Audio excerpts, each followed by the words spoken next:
En 2011, Jean-Claude Joly participait à la 6e saison de L'amour est dans le pré sur M6. Le candidat devenait alors rapidement incontournable pour son côté maladroit mais aussi pour son humour et ses actes comiques.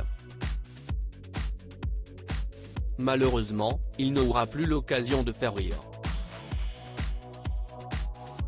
Dimanche 26 juin 2022, nos confrères du Courrier Cauchois ont rapporté que le producteur laitier en Normandie était décédé à l'âge de 53 ans.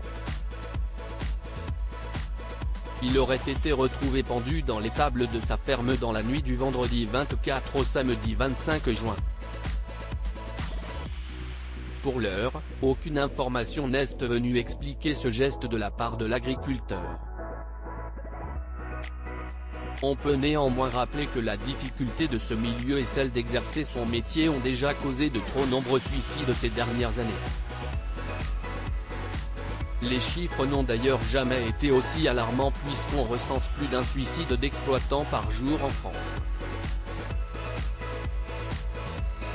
Jean-Claude laisse en tout cas derrière lui sa compagne Maude, qu'il avait rencontrée lors de leur participation à l'émission de M6 et leur fille Charlotte, née en septembre 2014. Voilà plus de 10 ans qu'il vivait avec celle qui a été sa prétendante. À l'époque, après l'émission, Maude avait rapidement emménagé avec son compagnon dans le village de La Frenais, près de Lillebonne où il tenait son exploitation. Elle était déjà mère de 3 enfants.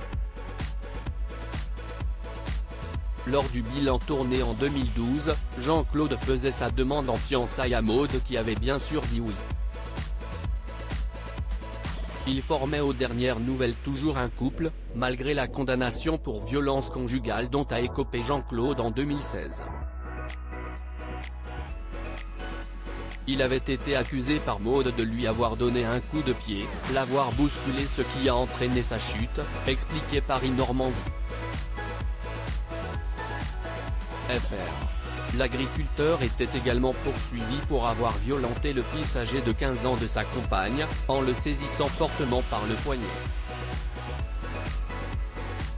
S'il a reçu 60 jours amende à 5 €, Jean-Claude avait toujours nié les faits.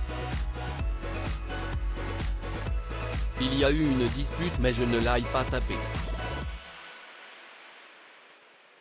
Se disputer est être violent, si est différent, s'était-il défendu, assurant que Maude regrettait d'avoir porté plainte contre lui.